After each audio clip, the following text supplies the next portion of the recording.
What has brought you the greatest pleasure in life up to Would you now? like to know it? What's brought you the greatest pleasure? It doesn't have to be one or two things, just whatever. Well, for one thing, making love, that's one of the greatest, Making but love. it's not the greatest. So in a sense, it's connecting to a man. How much of that is the man, and not how much of it is the necessarily. lovemaking? Yeah, of course, it's connected. If you are in love with a man, no, I think the greatest is feeling free completely. I mean, some kind of feeling, like a cloud, like you're in touch with something that is absolutely fantastic, like a goddess. Not a god. I don't want to have ever anything to do with cruel gods.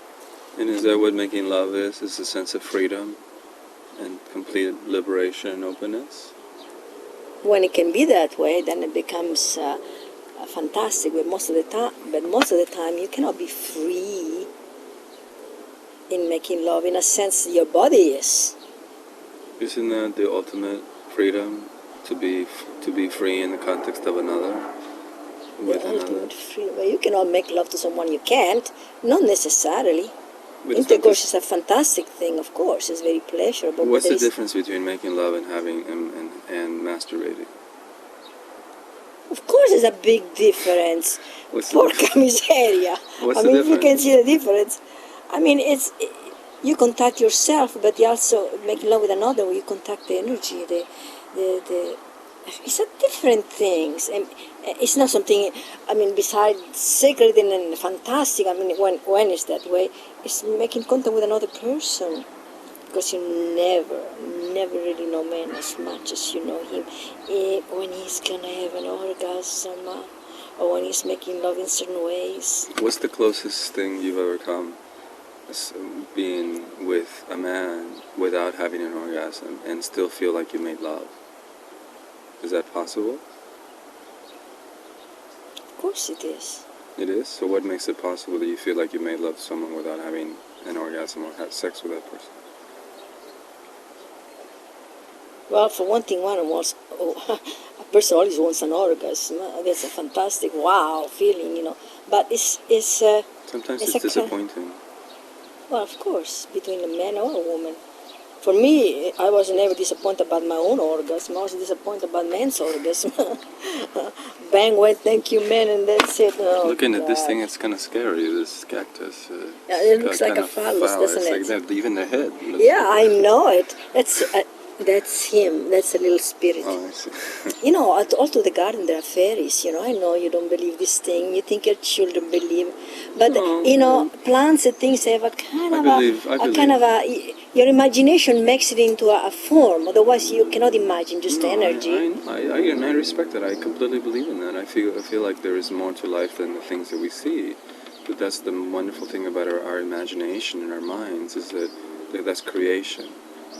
That's the creative experience. The thing that, and the thing wonderful about human beings, and not just human beings, but other animals too, but especially human beings, because we have such wonderful dexterity with our hands that we can put those two together. We can actualize our imagination, and we can actualize it with our hands and create either with their arts, instruments of destruction, but we can also create such wonderful beauty too with our hands. I look at my hands sometimes, and they have these little freckles in it. They call it age spot. I call them wisdom spot. Anyway, I don't particularly like them, But then I look at my hands, I said, I don't like your looks, But then I said, you're fantastic. You're one part, every part of your body has a consciousness or a kind of a doing of its own, Every part is so. It's been because it's dual. I mean, it's got the cells that matter. That if you go all the way down, they don't even matter anymore. I mean, they're supposed to be just little of light. All those atoms, But I don't often think this, but I really believe this. I think that every single one of us is the latest, newest, best designed living being in the history of the world. We're latest forms of the advancement of how specified we become, how specialized we become. And there is no right or wrong. We're all just different because we're all the latest edition. No, I disagree with you, my dear. There is right and wrong, believe me. Beside other explanation. There isn't right and wrong on who people Otherwise are. you cannot have any values. And I don't talk about duality. There's right and wrong in what people do, but there's no right and wrong in who people are. People are just the individuals, and they are the way they sometimes it just happened in nature. In the big basket of apple, there is always one that went bad, and nobody knows why. But it works on matter, and in the form of the apple itself. So everything is good and beautiful. But that's not quite it, But because there is always, the greatest Chinese wise man. There was known all over the world for his pottery. They was absolutely translucent and beautiful, But when he fired them, that is, he had to put through the fire, he always made a little crack. So when it came out, it was not perfect, you see. Because the reality of things is not perfection except as an ideal. In life, there is more or less beyond perfection. Well, there is no value. We put the values as human beings. That's the same old narcissism. Yeah, I do this, I put value. No, things has value in themselves. Well, but... And as the encounter goes with the value of all spirits, even in plants. Now, for instance, you make this look like a phallus. You cannot remove yourself from qualifying things. You're going to qualify things because you're a human being. What do you mean by qualifying? By measuring. The quality of something has to do with good and bad and pleasant and beautiful and delicious and elegant. All those adjective. Now tell me, what's brought you the greatest misery in your life?